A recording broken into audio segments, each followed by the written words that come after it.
Pro boxing fans here with the British superweight featherweight champion Sam Bowen. Sam, how are you keeping? Yeah, I'm good, thanks. We're here in Birmingham for the announcement of your fight against Anthony Kakacha, November 30th. This date has been a little while in coming. Why the wait? Just waiting on getting the dates. We was told it could be the end of last month, and now it's obviously end of November. Like I said, I don't know the reasons why, but like I said, we've got a date now, so I'm happy. So. What's it like for a fighter when they don't have a date in the calendar? Is it kind of difficult to stay motivated in the gym? Not really, because you always know roughly when it's going to be. I mean, it's not going to be like a year away from when they say it's going to be. So, just got to keep doing what you do. Just keep training. That's your job. And when the date does come, at least you'll be more ready, prepped for it. You're recognised as a red-hot prospect, or maybe more than a prospect now.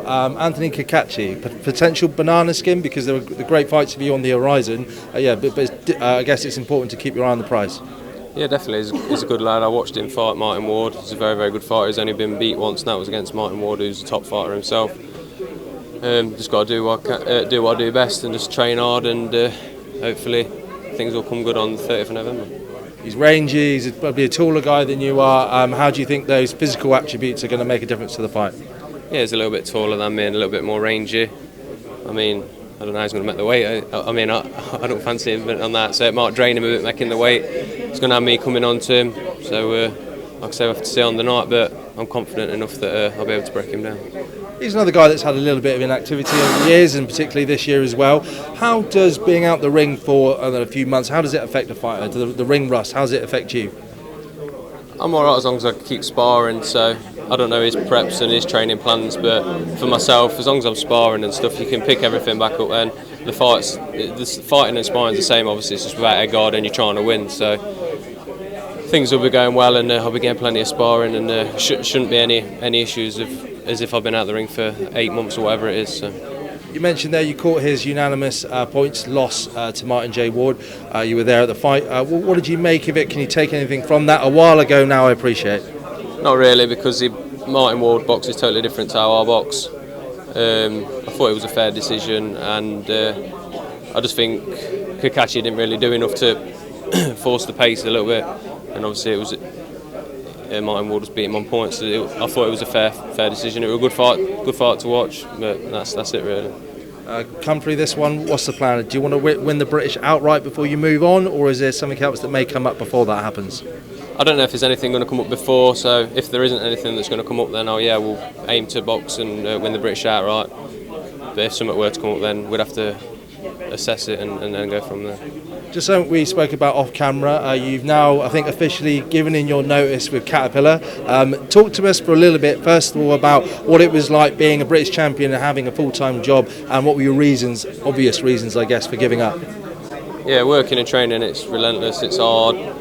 Basically, I'm just a machine that does one thing then the other, always tired, and that's why I was picking up a lot of injuries. I was always ill, flued up, this, that and the other, so I was injured this year, obviously, with my sciatica again, and then I just thought, I'm getting better now. When I start to train again, I'll go back to work again, because I was on the sick with work for a little bit. I just thought something's got to give, so for now, obviously, we'll stick with the boxing, and hopefully things come good of that. So how have you sort of managed to say to yourself, right, I'm going to go in the boxing full time? Like, have you got any more backing, or like, what's been the deciding reason for you taking on boxing full time? Well, I'm sponsored by Baz Jordan Road Servicing, so that helps me financially. And I just thought, I'm getting to the point where I'm boxing these top lads, so I need to put 100% into my training now and get the good rest. I was training hard anyway, but I was lacking the rest, so like I was picking up injuries and getting flued up and stuff, because my body's just run down, and then that affects my training. So, like I say, things should hopefully turn around, and I should get a good training camp for this fight, and should see the best of me. So what would have been a typical day when you were juggling those things? Were you working 9 to 5 and going to the gym in the evening? How did it work? We started work at 7, so I'd run in the morning about 5:30, go to work, get work for 7 o'clock, we'd leave at 4:30, and then I'd usually travel to wherever I'm training to, like Newark or local gyms, but sometimes I'd be out the house in the morning at 5:30 running and not getting in until like 8:30 in the evening, so long days. That had a big impact on your body by the sounds of it. Yeah, just always tired a lot. In the evening I'm good to no one, obviously falling asleep on the sofa, it's not great prep, and you're not getting no recovery time, so all the hard work I was doing, I'm getting no recovery. Just moving on to one of your super feather rivals, Archie Sharp. It came through against Declan Geraghty a few weeks ago at Royal Albert Hall. It was quite a close fight for the first 4 rounds before the knockout came. What do you make of Archie? What do you think you do better than Archie? Would I think what, sorry? What do you think you do better than Archie? Well, we're totally different fighters. So, I mean, he's obviously a rangy, slick, stylish boxer, whereas I'm more come forward and try and break you down. So we're totally different in that aspect. His fight, when I watched it, they both looked very similar, both hands down, looked like you're watching the same fighter until he caught him and knocked him out, which was a good shot. But other than that, I can't really, there's no comparisons to me and him. He boxes one way, I box the other, and I think my style would eventually break him down. Just moving on again, I've noticed that you're a little bit more active on social media these days. Is that something you feel is an important part of being a fighter? Well, while I was injured, I come off it a little bit, but now obviously I'm back better and normal and got a fight date. You should start seeing a little bit more of me on there. So, yeah, you definitely got to get yourself out on there a little bit, get yourself noticed and whatnot. So, you should start seeing a little bit more of me on there. And just finally, after the unfortunate fatality, the safety of boxing is probably more in focus than usual. One thing we're just asking everyone today, I mean, in your own opinion, is there anything more that we can do at this stage to make things safer for you fighters who put it all on the line?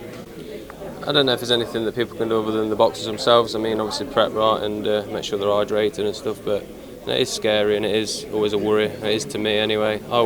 It's always in your mind. It's a dangerous sport, so that's why I like to prep as well as I can. And then, obviously, if you do everything you can, then obviously the chances are a lot lower than I suppose if you went out drinking and whatnot the week before or something. So. How often does it play on your mind? It's always in my mind. Like the coming weeks of the fights, I don't know if it's sort of, you get a little bit anxious, it's your nerves and whatnot. But I suppose all fighters, I don't say I know a fighter that in the build up to the fight, it's not got any worries or concerns or, just blasé about it. Obviously, you got a task to do, unless you fight someone that's just going to fall in one round. It's going to be a tough, hard fight. It's like sparring when you're getting it, and you're getting it, so it's always a worry. But you just got to deal with that and obviously manage it right and train as well as you can and prep right. That's a really interesting insight, thanks for that. Sam Bowen, thank you for speaking to Pro Boxing fans. Best of luck come November 30th. Yeah, no worries, mate, thanks.